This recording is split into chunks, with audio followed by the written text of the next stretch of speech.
Pessoal, eu gostaria de lembrar vocês, e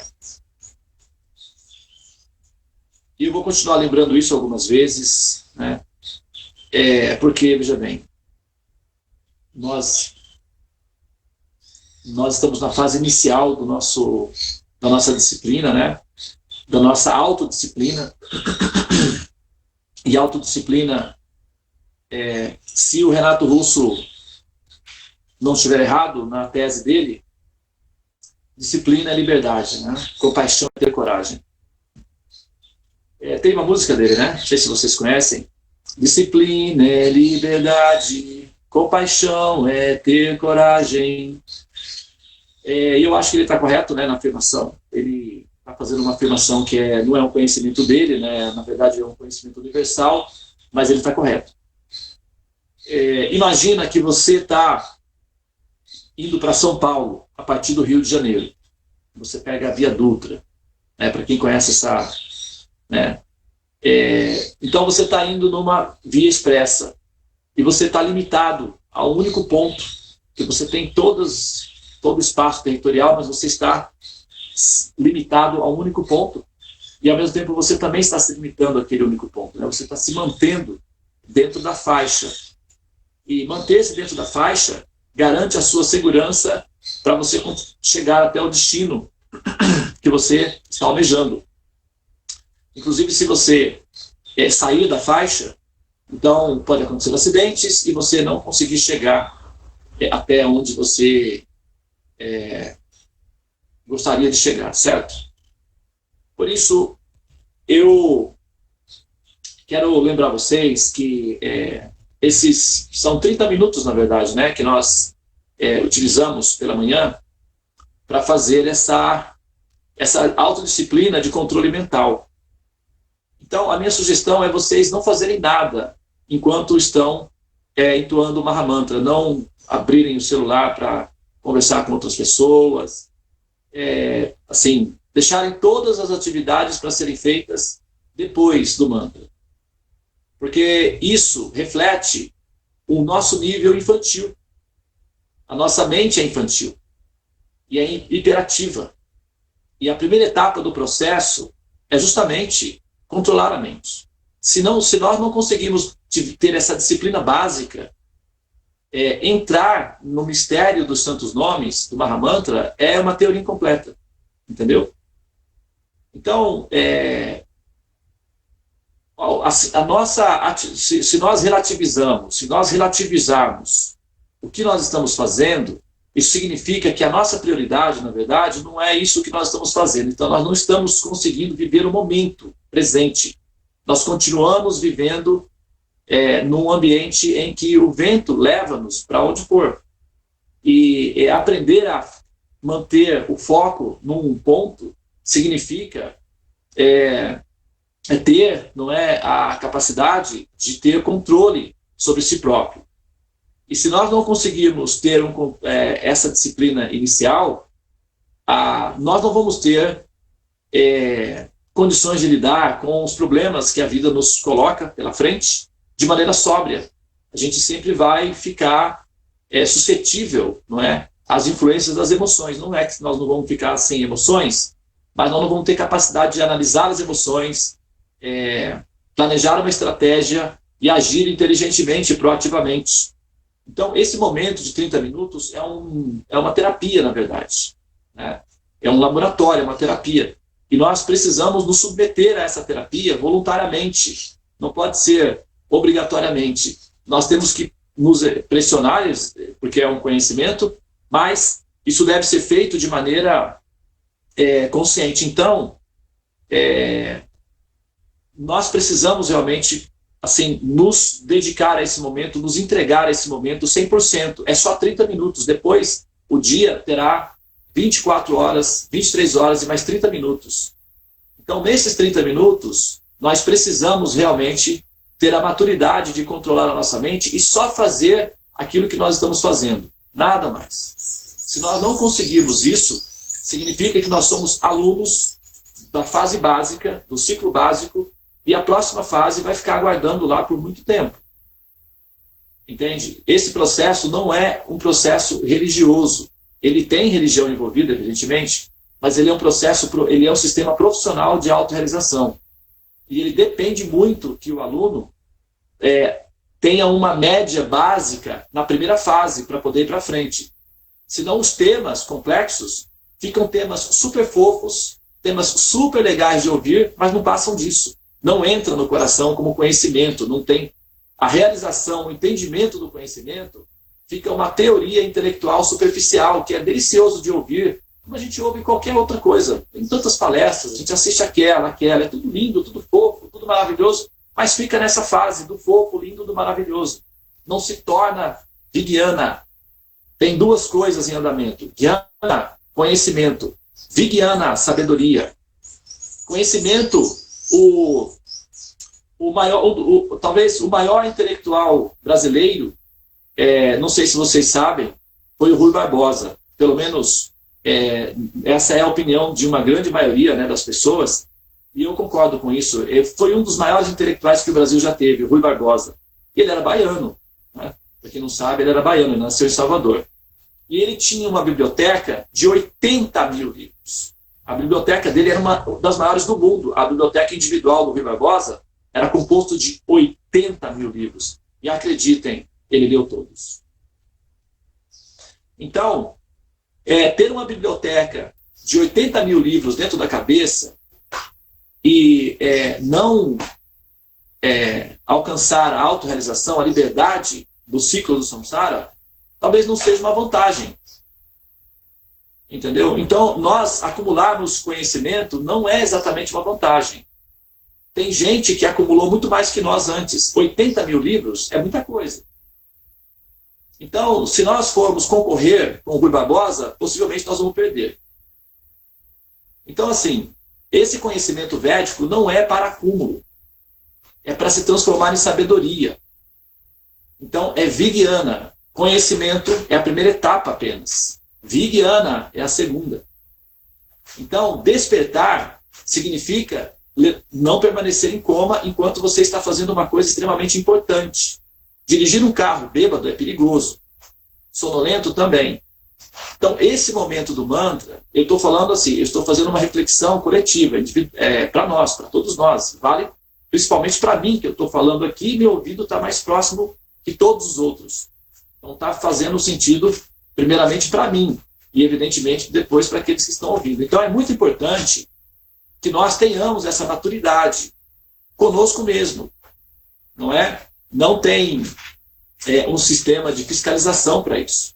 De vez em quando eu falo, porque é importante a gente lembrar o que nós estamos fazendo. Mas são 30 minutos.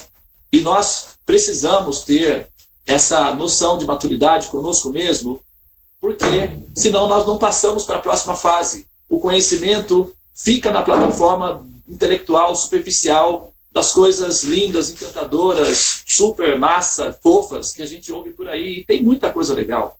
Tem muita. O conhecimento védico não é a única delas. Tem tanta coisa legal para distrair a nossa mente. Mas o conhecimento védico, ele tem um propósito: libertar o ser do ciclo da necessidade de nascer em corpos decadentes de carbono que exigem que a pessoa passe pela experiência traumatizante da morte. Isso é desconfortável. E só uma pessoa muito sóbria entende esse princípio. Aqueles que estão sonolentos não conseguem perceber a gravidade da situação. E esses 30 minutos é a nossa oportunidade para perceber o que nós estamos fazendo. Concentrarmos-nos naquilo que nós estamos fazendo. Então, todas as outras atividades devem ficar em stand-by. E os olhos devem permanecer fechados. A pessoa deve manter-se concentrada no Santo Nome. Durante o processo dos mantras, que eu estou entoando os mantras, vocês devem aproveitar esse momento para simplesmente ficarem respirando adequadamente. Não precisa se preocupar em acompanhar os mantras, porque já tenho a pessoa que está fazendo isso. No futuro também, cada um de vocês poderá aprender a entoar os mantras, e isso pode ser feito de forma coletiva, como a gente está fazendo com o Mahamantra. Mas, por enquanto, eu estou fazendo isso. Então, vocês podem apenas relaxarem e continuarem respirando tranquilamente. Mantenham-se com os olhos fechados e respirando. É muito importante nós aprendermos essa autodisciplina inicial básica, que é ter o controle da nossa mente inquieta e infantil. E colocá-la sentadinha. Não, agora é hora de ouvir, de respirar. Depois que esse processo é assimilado, então aí o conhecimento, todas essas informações que vocês estão recebendo, de chakras, do teorema dos sonhos, do princípio de simulação de realidade, tudo isso passa a fazer sentido. Não é apenas uma informação muito interessante. Isso passa a ser orgânico. E você vai passar a ter uma percepção online do que está acontecendo. A princípio parece ser uma coisa de filme, de ficção científica. É porque ainda o conhecimento é superficial. Quando ele se torna real, deixa de ser uma ficção e se torna uma observação. E para isso, só conseguem perceber isso aqueles que conseguem ter essa primeira etapa concluída, que é a autodisciplina e concentração no mantra. Então, a minha sugestão é nós preocuparmos, nos prepararmos para isso, nos organizarmos para isso. Tá bom, pessoal? Isso daí é para nós. De vez em quando eu vou tomar não vou falar isso constantemente, mas pelo menos uma vez a cada 10 dias, uma vez por semana, talvez, eu vou trazer esse ponto de volta, porque quando uma pessoa está com sono, ela está dirigindo, então ela tende a adormecer. Se tem alguém do lado, dá uma cutucada, a pessoa desperta e os riscos de perigo são menores.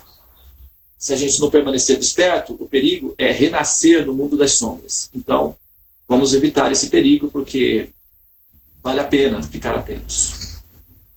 Muito bem. Eu recebi muito pouco retorno. Praticamente, eu recebi um retorno muito baixo da questão dos chakras. Então, eu entendi que não é tão importante assim eu continuar falando dos chakras. Eu vou fazer o seguinte: eu recebi um retorno. Nós estamos num grupo de quase, talvez 10, e o retorno foi muito, assim, abaixo da média. Poucas pessoas se interessaram em dar o retorno, e eu acho que essa é uma mensagem muito clara para mim. Esse assunto não é a nossa prioridade, Devananda. Vamos mudar de tema. Então, o assunto dos chakras vai ficar em stand-by, e nós vamos, então, mudar o tema para outro assunto. E na medida em que o tema do chakra for, assim, a primeira etapa, né, nós não saímos do primeiro chakra, quando eu receber assim, um pouco mais de retorno, pelo menos umas 5 pessoas do nosso grupo, eu recebi praticamente 2 retornos. Né? E aí eu continuo, então, com o próximo chakra, porque o próximo chakra é muito complexo. Né? E o primeiro chakra é mais básico. E o nosso impacto em relação a esse tema me pareceu que não foi bem aceito. Né? É estatística, como uma empresa que analisa como foi o produto, quantas pessoas estão adquirindo o produto.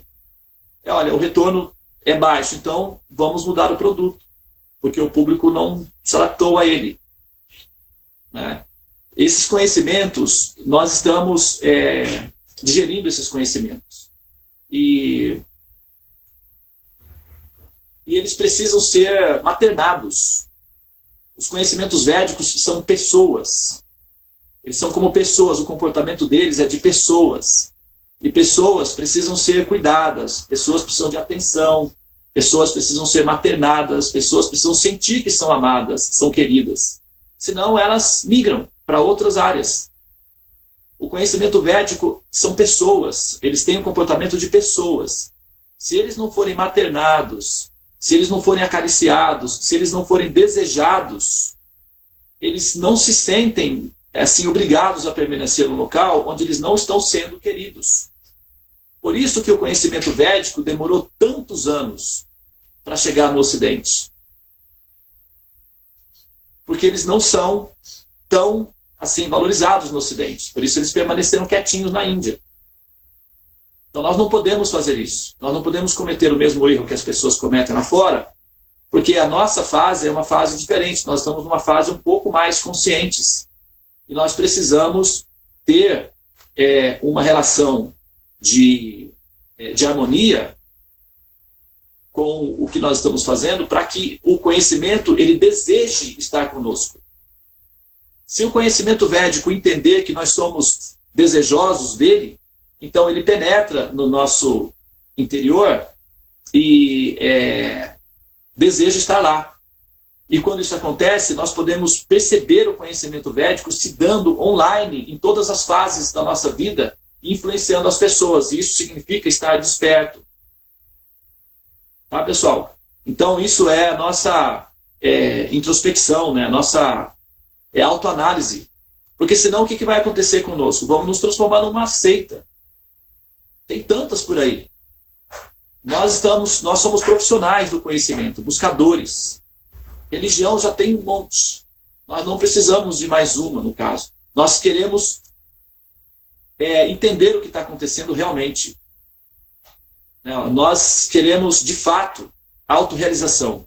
Isso significa digerir os conhecimentos védicos da maneira apropriada. E eles precisam ser maternados, precisam ser cuidados. Eu sei que nós estamos fazendo muitas coisas ao mesmo tempo. A gente está fazendo Mahamantra, acordando cedo. Isso já é glorioso. Todos nós estamos, assim, devemos nos sentir orgulhosos do bom sentido disso. Nós devemos nos sentir bem conosco mesmos por conta disso, porque nós estamos fazendo uma coisa muito difícil que muitas, acreditem, milhares de pessoas não conseguem fazer. Nós estamos conseguindo. E isso é uma qualificação boa.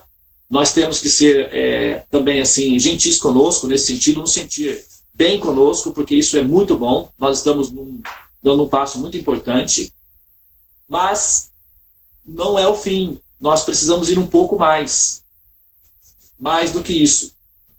Nós estamos quase chegando, mas nós não chegamos. A diferença do quase pode ser significativa. Por exemplo, o ser humano tem 100% do código genético humano, portanto ele é chamado humano. Os primatas, alguns deles, possuem 97% do código genético humano. Tem cientistas que falam de 98% de código genético humano. Então, a diferença entre os primatas e o humano é apenas 2% de código genético. Então, o primata é quase um humano. Quase, praticamente um humano, quase. Mas a diferença de 2% é que o ser humano criou um smartphone, que é o que permite nós nos comunicarmos à distância. Isso é simplesmente incrível, é fantástico, é maravilhoso, é encantador. A inteligência humana é simplesmente encantadora. E os primatas, permaneceram descascando banana. Então, quase é uma diferença grande. Nós não podemos quase, nós precisamos chegar. E para isso nós precisamos realmente investigar esses conhecimentos da maneira que nós demonstramos para ele o nosso desejo sincero de recebê-lo. Antes de ler, por exemplo, vocês vão ver, quando vocês forem em algum templo, ou até talvez vocês me veem nos vídeos, antes de fazer a leitura de um livro sagrado, nós temos o hábito de fazer isso. Tocar na cabeça, tocar no coração, só então abrir o livro.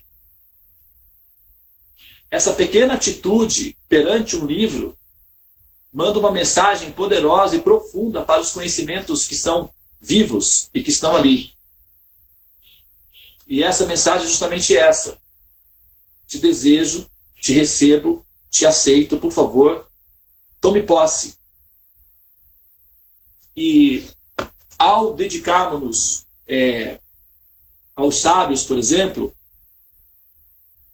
quando nós nos dedicamos aos conhecimentos dessa forma, nós estamos mandando uma mensagem aos sábios. Gratidão por todo o esforço que vocês tiveram para trazer esse conhecimento até mim.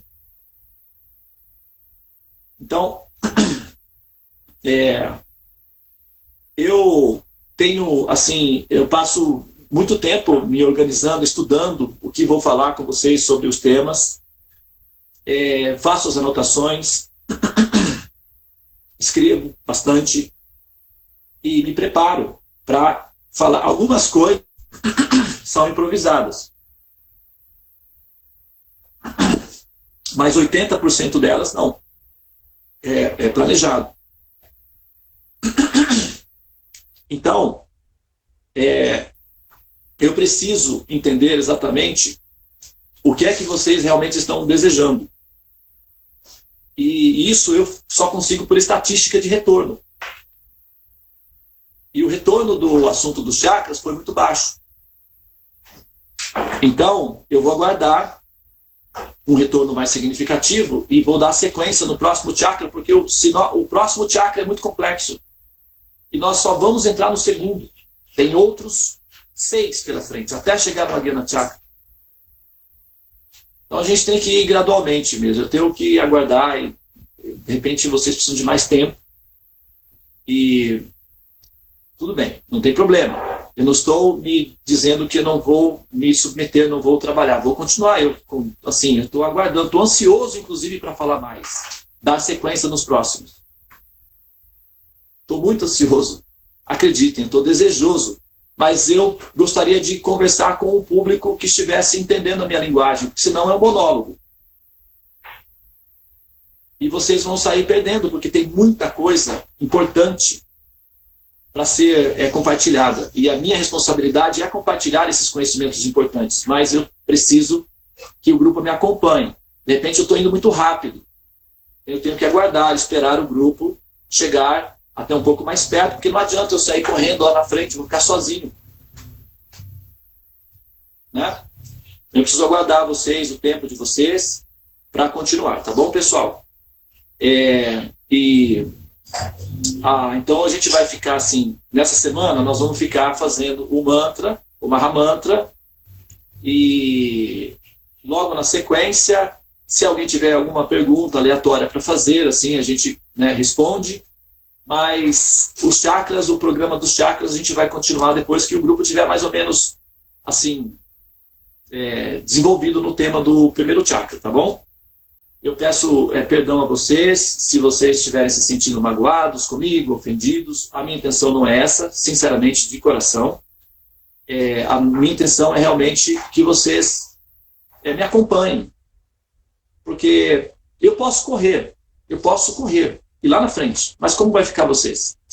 Acumulados de informação. Isso não vai ajudar. É preciso que isso se transforme em sabedoria, conhecimento, realização, Vijnana.